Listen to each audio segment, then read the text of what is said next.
McKendree University. That's up there off 64. Yeah, you're absolutely correct. I go to St. Louis quite a bit. Yeah, well, like I said, I'm from O'Fallon, which is right next to Lebanon and McKendree. That's why I'm there. Well, I see the sign on the interstate says McKendree College. Yeah, absolutely. Yep, like I said, it's in that little bitty small town of Lebanon, but it's a pretty big campus. So I had Tom Wheeler taught there for a long time. It's years ago. He's been gone for years now. Okay. Yeah, I'm not sure that I know that one. He was the coach, the basketball coach or something. But I'd say he's been gone for 20 years anyway. All right. I'm going to just grab these here.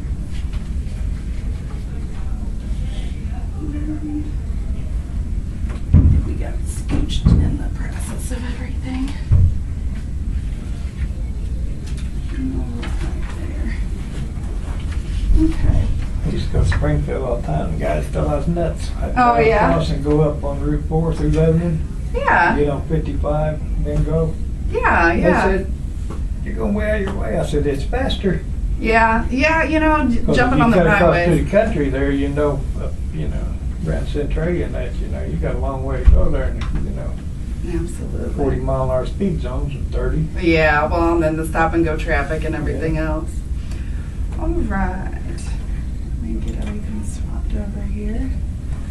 A buddy of mine was a truck driver. He's telling me about that. He said, "It's faster." He said, "Try it." So I tried it. And it was faster. Yeah. Yeah, and sometimes the GPS takes you in weird. Oh, yeah. And, it doesn't necessarily. It's actually worse sometimes. I don't understand the way it takes you sometimes. The way the postal system's set up, people want to know your address, if they're delivering something. Yeah. They called me all the time and said, "There ain't no house out in the middle of this field." I It's said, "I know there. it." I said, "Just come on back Yeah, east, it's there. No, the GPS shows me as far as the postal number out in the middle of this field. Interesting. About, half a mile from where I'm actually at. Yeah. Huh. All right. Well, I introduced myself, but I'll introduce myself again. My name is Sarah. I'm a student at McKendree. I'm a nurse here at Memorial, but I'm pursuing my bachelor's. So I chose surgical site infection as my topic of choice. And again, I'm just going to kind of talk to you about ways to prevent, and I'm also going to reiterate a lot of what Tina already talked to you about. And then I'm video recording. I told you that earlier too. And but it's facing me. It'll only be me. Just hear your voice. Do you have any questions about any of that? Nah, let's go for it. Alrighty. All right. Well, what I want to do by the end today is I want you to be able to tell me what a surgical site infection is, signs and symptoms of it, and 2 ways that you can help prevent them. So none of this, I don't want to tell you any of this to scare you or anything like that. It's just something that can happen because we are making an incision. Yeah. So I want you to understand what we do and what you can do to help prevent this. So basically, what is it? So surgical site infection is infection at the incision site or anything that is surrounding the tissue. So it may not be right at the site itself. Sometimes it can spread and underneath the skin, so you won't see it right on top. So the chances are only about 1 to 3% of people developing this, which seems pretty slim, but it's actually, that's the whole population of the United States. So it's quite a few people. It's actually about 160,000 to about 300,000 people a year. And this number has been going down over the years because we've gotten better at teaching you guys what you can do to prevent the soaps and things like that. And we've gotten better. We found things that we can do to improve that. The problem with it is it can cause you to have to stay in the hospital longer or come back. Nobody wants to be here. As comfortable as we try to make you here, it's, your bed at home is much more comfortable. So, and they can be a very, very expensive add-on to the surgery. So let's see. Correct. So what it actually looks like to have an infection. So you can have redness, fever. Sometimes you'll have like a discharge it's usually not, like if a little blood or something like that is pretty normal, but if you see any green or yellow or anything, I know you're having back surgery, so it's going to be kind of hard for you to see what's going on without a mirror, but you said you have people at home that'll be able to help you. And it's pretty normal to have a little bit of pain after surgery, but if it gets worse, you need to let somebody know, because that means something's probably going on. Yeah. So, but the tenderness, or if anything starts to separate at that wound site, you need to be a little worried at that point in time too. So, all right. So things that you can do to help prevent. There's some things that you can't really control. How long the surgery takes, the type of surgery, your age, and those are all things that, there's nothing we can do about, so we have to work around that. But you can try to be as healthy as possible through nutrition, not smoking. I know you said you're a former smoker, so I know I'm actually a former smoker myself. Those urges are there, so, and especially in stressful times. But I could eat one right now. so definitely, even if, I don't need to know all your ins and outs if you still smoke here or there, but the biggest thing is definitely don't smoke, and especially the day of. Hygiene is another big one, and exercise. I know you're in a lot of pain, but just a little bit of exercise can help. I'm not asking you to go out and start over and do new things. So what we do to actually protect you is all of the nurses should be doing hand hygiene. Anytime somebody walks in and out of your room, they should be washing their hands. That's a way to protect you. That's actually one of our biggest culprits for infection in general.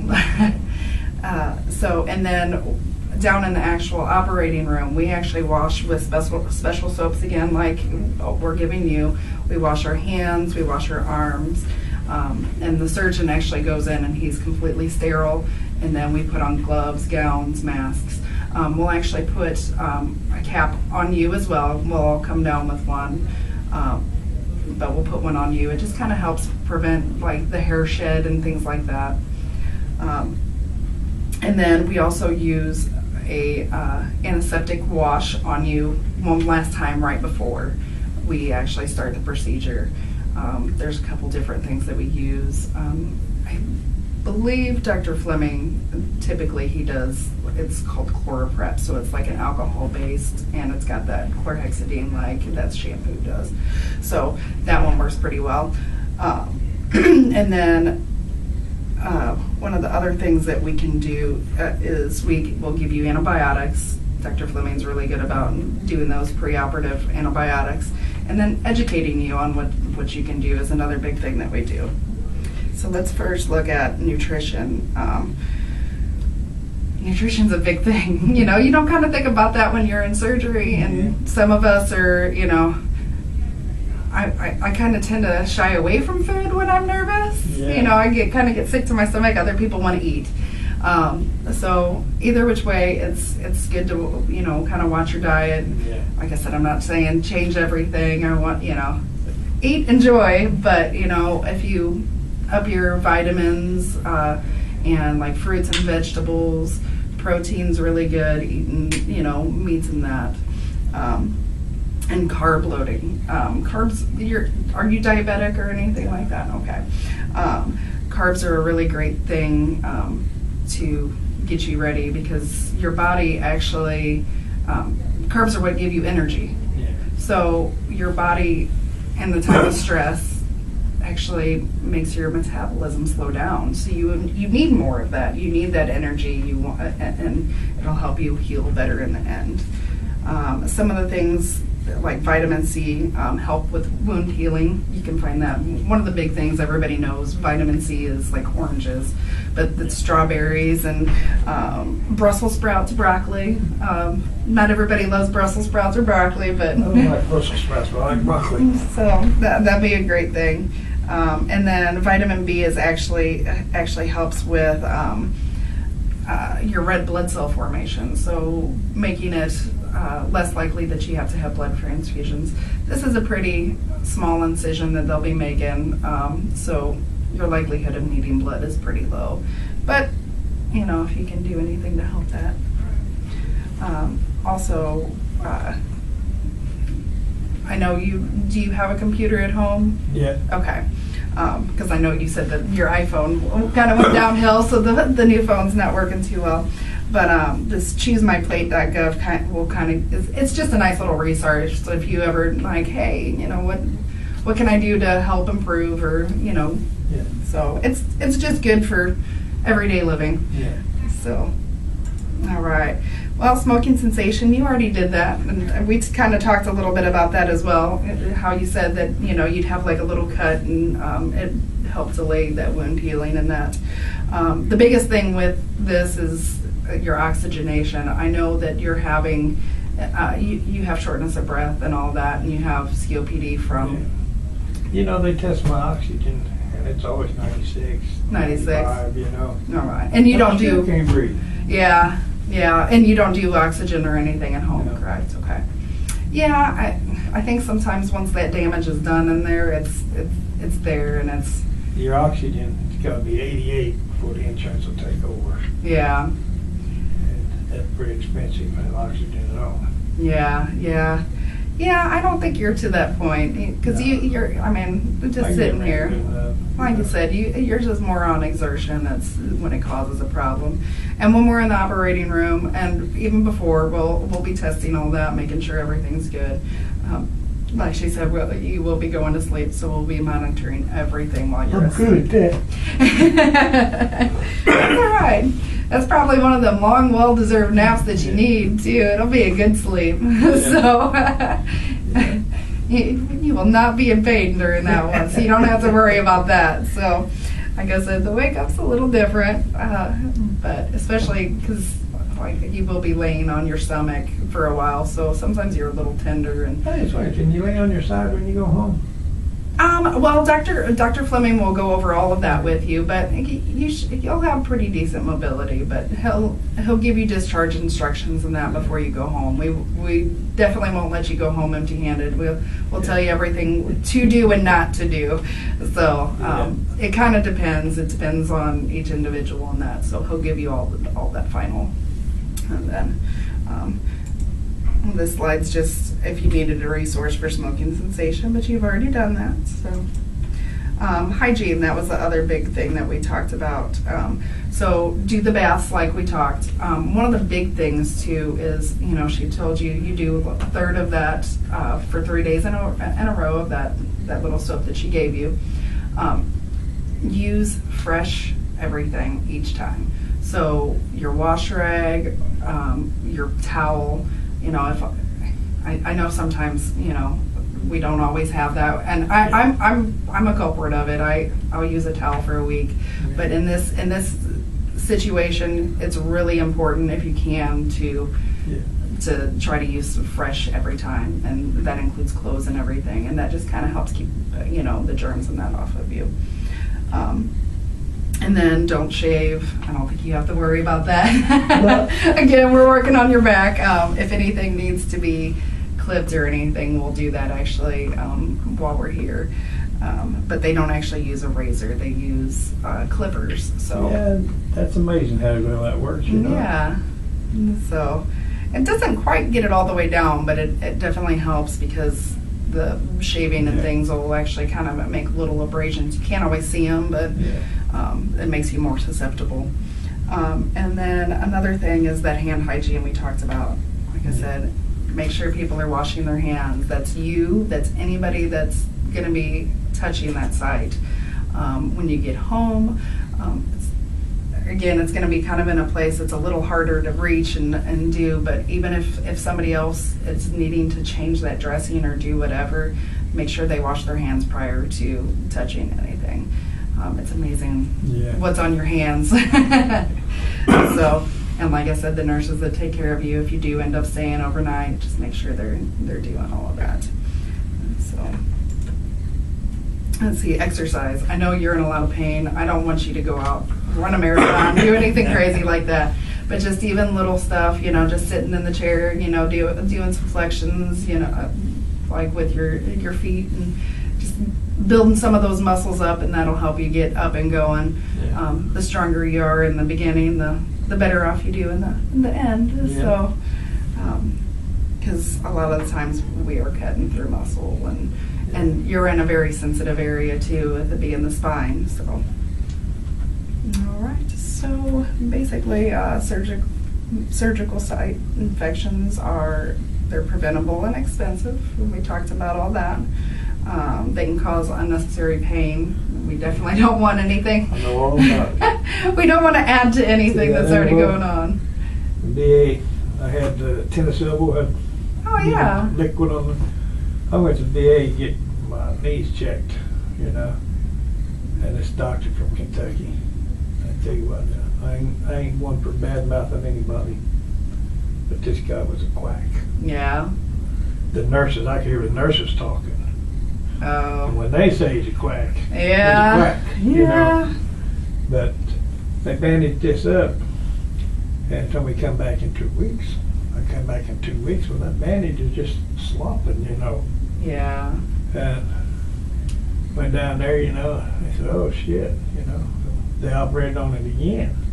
And the same thing. I come back second time after a couple weeks, the same way. It's infected, And the doctor said, what are you doing? I said, I ain't doing nothing. It's been bandaged up. I ain't touched it. Yeah. And this male nurse said, man, we got to do something. He said, I'm going to con this doctor. And he conned that doctor into getting Karen Belford, the diabetic wound nurse, to come and look Yeah. at it.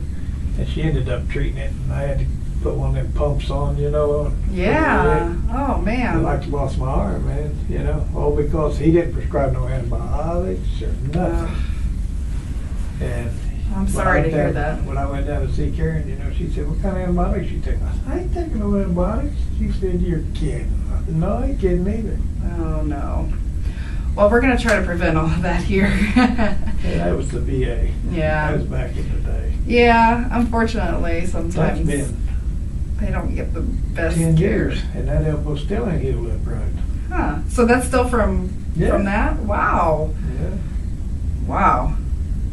Have you had your blood sugars in that tested? No, You yeah. don't. You said you're not diabetic at all, correct? It just, it ain't that it's infected. It just, what doty skin is, soft Mhm. skin, that it just didn't heal over like this, Yeah.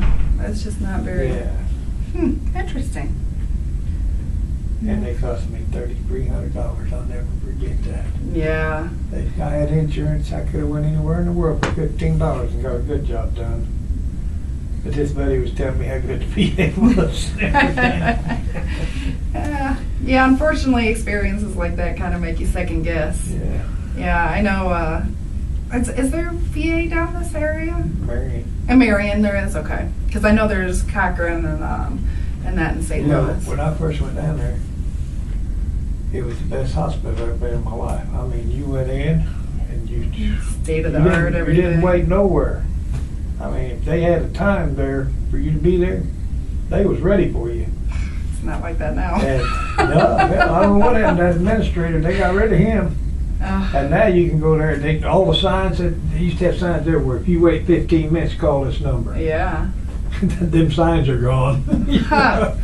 Yeah, I don't know if there's just an influx of the number of veterans using the facility and they just can't keep up, or There's a lot of people. See, they come from It's- Evansville, everywhere Yeah. around, I just I think our veterans care is lacking Oh, very it much. So. sucks. My mom was a That's just veteran. like, when I went to service, if you done the full 4, which I did, you got medical the rest of your life. Yeah. When George Bush the first done away with that. Yeah. Now you don't get medical. Yeah. Like they say, Yep. It's I hard. don't know how in the world you unilaterally break a contract. We signed a contract. I served 4 years for them. I was supposed to have that paid medical, but you don't have it, Oh, so did they do Yeah. away with yours then altogether? What it is, if you make so much money, Oh, all right. Or if you got insurance, but the VA is out of network, Gotcha. and the insurance companies just pay a little bit, you know. Hell, I ended up, for that boss job, ended up costing me $3,300. I wouldn't pay them, and they garnished my Social Security. Oh, man. Man, that really sucks. Yeah, well, I'm sorry to hear that. They was too. Yeah. They called Paul on me. Yeah. But I told them just what I thought of them. All right. Well, do you have any questions about today? No. So do you understand what the surgical site infection is? Yes. So, and what to look for? What's one of the big things that you'd be able to identify it with? And the redness around the wound, leakage of any kind. All right. Okay. All right. And then what are some of the things that you can do to help prevent? I'd say hand washing would be number one. Absolutely. All right. Anything else? Not that I could do, really. No. Oh, like I said, just trying to eat healthy and things like Yeah, that all oh, yeah. helps you. And Yeah, I can do that. some days are easier than others, let me tell you. Yeah, it is. Right. And like I said, surgery's stressful. So if you have any questions, don't hesitate to ask. Like Tina was saying, you got to advocate for yourself. Yeah. And unfortunately, sometimes we don't get to spend enough time with you that if you don't tell us, we don't know. Yeah. So, especially, like I said, I'm actually one of the circulators. You never know, you might see me on the 14th. So, I don't know who will be in there, but like I said, we unfortunately don't get a whole lot of time with you ahead of time. I'll know you, but and a lot of the times it doesn't work that way. So, but all right. Any questions? No, I don't reckon. All right. Well, I appreciate Yeah, it's okay. everything, and you're free to go. I'll turn the camera off real quick before you go. That way.